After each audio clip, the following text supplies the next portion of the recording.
Hi friends, నేను మీ గోపి. ఈ రోజు నేను కైలాస టేకిడి వెళ్తున్నా. కొండల మధ్యలో ఒక పవిత్ర స్థలం, చుట్టూ ప్రకృతి అందాలు, మధ్యలో శివుని ఆరాధన కోసం అద్భుతంగా తీర్చిదిద్దిన ఆలయం. ఈ రోజు మన ప్రయాణం మిమ్మల్ని ఒక దివ్య క్షేత్రంలోకి తీసుకెళ్తుంది.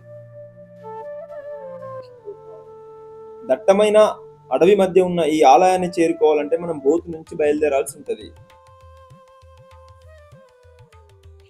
మన తెలంగాణ స్టేట్లో ఉన్న ఈ కైలాస్ టేకిడి అనే మందిరానికి వెళ్ళడానికి ఆదిలాబాద్ డిస్టిక్ బోత్ మండల్ నుంచి అయితే వెళ్ళొచ్చు. అక్కడ నుంచి 18 కిలోమీటర్లు మాత్రం ఉంటుంది. నిర్మల్ నుంచి కూడా డైరెక్ట్గా వెళ్ళొచ్చు. 48 కిలోమీటర్ల వరకు ప్రయాణం చేయాల్సి ఉంటుంది.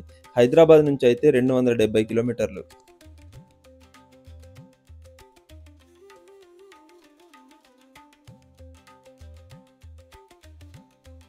నిగిని గ్రామం నుంచి మనం వెళ్లాల్సి ఉంటుంది. నిగిని గ్రామం చేరుకున్నంత వరకు అయితే రోడ్డు చాలా బాగుంది. అక్కడ నుంచి కొంచెం రోడ్డు అంత బాగోదు, కానీ అంత ఇబ్బందికరంగా ఏమీ లేదు, వెళ్ళొచ్చు.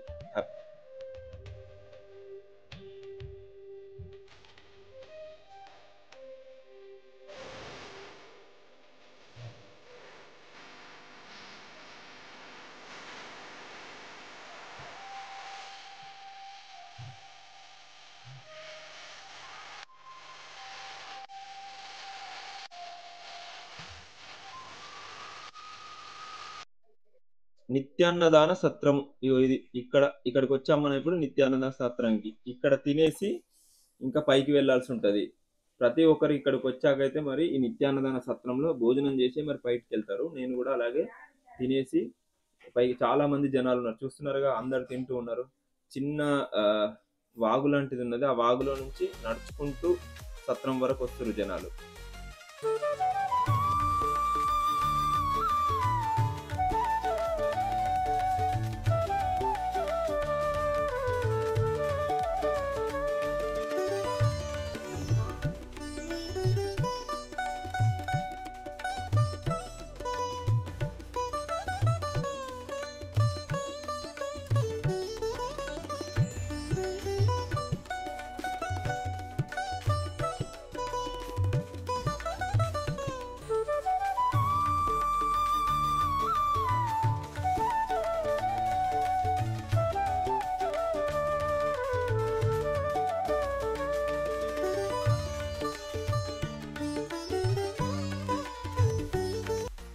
దాదాపు గుడి దగ్గర వరకు అయితే వచ్చేసినాము. అయితే మనకి ఇక్కడ ఒక పెద్ద బావి ఉంది. ఈ బావిలో వాటర్ చూసారా, చాలా బాగుంది కదా. బావి పెద్దది. ఈ బావి నుంచే మొత్తం వాటర్ సప్లై, పైన గుడికి వాటర్ సప్లై అంతా ఈ బావి నుంచే జరుగుతుంది. ఇక్కడ గోశాల కూడా ఉంది చూడండి. గోవులన్నీ బయట పడుకున్నాయి కదా, ఇది గోశాల. అంటే ఇంకా దీన్ని డెవలప్ చేస్తున్నారు. చాలా కాలం నుంచి చాలా గోవులు ఉన్నాయండి. దాదాపు నేను చూసిన అయితే 200 గోవులు, ఇంకా చాలా ఎక్కువ ఉన్నాయి.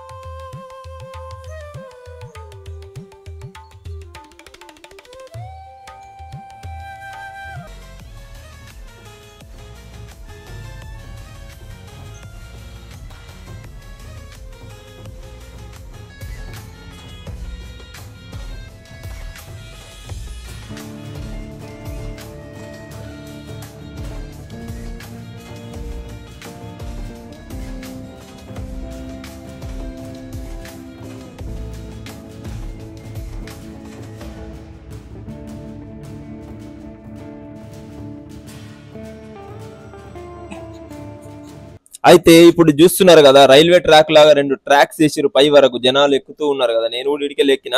అయితే ఈ ట్రాక్లు ఎందుకు వేసారు అంటే, ఆ పెద్ద పెద్ద రాళ్ళు కన్స్ట్రక్షన్ కి ఏవైతే పైకి తీసుకెళ్లిరో ఈ ట్రాక్ల పై నుంచి లాగడం కోసం పెట్టిరు. ఈ పైకి తీసుకెళ్లిరు. ఇగో ఈ రాళ్ళని ఇక్కడ నుంచి తీసుకొచ్చినవి. ఇప్పుడు మనం కంప్లీట్ గా పైకి వచ్చేసినాం. ఇదే ఈ అద్భుతమైన టెంపుల్. ఈ టెంపుల్ గురించి మనం ఇప్పుడు క్లియర్ గా చెప్పుకుందాం. భారతీయ శిల్పకళ, భారతీయ శిల్పశాస్త్రకు అనుగుణంగా ఎంతో చక్కగా, అద్భుతంగా ఈ టెంపుల్ డిజైన్ చేయబడింది.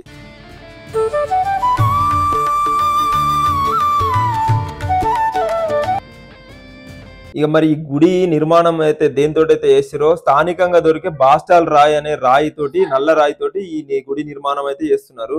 ఈ రాయి బాగా గట్టిగా ఉంటుందట. శతాబ్దాల పాటు ఆలయం కదలకుండా, గట్టిగా చెడిపోకుండా నిలిచి ఉంటది. శిల్పకళలో నైపుణ్యం చూస్తే మన పూర్వీకులు, ఇంజనీర్ల ప్రతిభ ఇందులో క్లియర్ గా కనిపిస్తుంది. శివరాత్రి సందర్భంలో ఇక్కడైతే మరి చాలా పెద్ద పండగ జరుగుతుంది. శివరాత్రి సందర్భాన్ని పురస్కరించుకొని ఇదే ఈ టెంపుల్ యొక్క ముఖద్వారం. ఇక్కడ నుంచి లోపలికి వెళ్దాం. అంటే గర్భగుడిని అయితే నేను చూపించట్లేదు. గర్భగృహంలో ప్రధాన శివలింగం ప్రతిష్ఠింపబడి ఉంది. ఈ లింగాన్ని నర్మదా నది నుండి ప్రత్యేక పూజలతో తీసుకువచ్చారు. అదే కాకుండా ఇక్కడ 12 జ్యోతిర్లింగాల ప్రతిరూపాలు కూడా ఏర్పాటు చేశారు. 2022 సంవత్సరంలో సంతు లింబాజీ మహారాజ్ ప్రతిష్టాపన చేసిన ఈ ఆలయం శివ భక్తులకి ఆధ్యాత్మిక కేంద్రంగా నిలిచింది. టేకిడి అంటే కొండ, కైలాస్ అంటే శివుని గిరి. కాబట్టి ఇది నిజమైన కైలాస శిఖరం పోలికతో ఉండే దేవాలయం.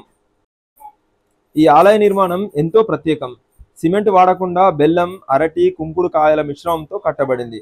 అందుకే ఈ ఆలయం శతాబ్దాల తరబడి నిలిచి ఉండే శాస్త్రీయంగా అద్భుతంగా చెప్పబడుతోంది.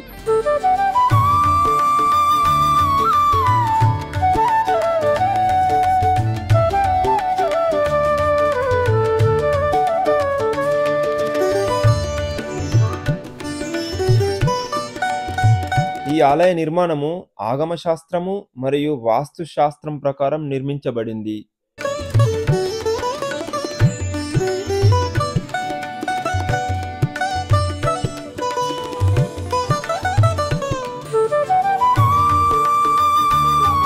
కైలాస్ శిఖరాన్ని పోలిన ఈ పవిత్ర ఆలయం భక్తులకు ఆధ్యాత్మిక అనుభూతిని, ప్రకృతి మధ్య ప్రశాంతతను అందిస్తోంది. ఆదిలాబాద్ పర్యటనలో తప్పక సందర్శించాల్సిన పవిత్ర స్థలం కైలాస్ టేకిడి.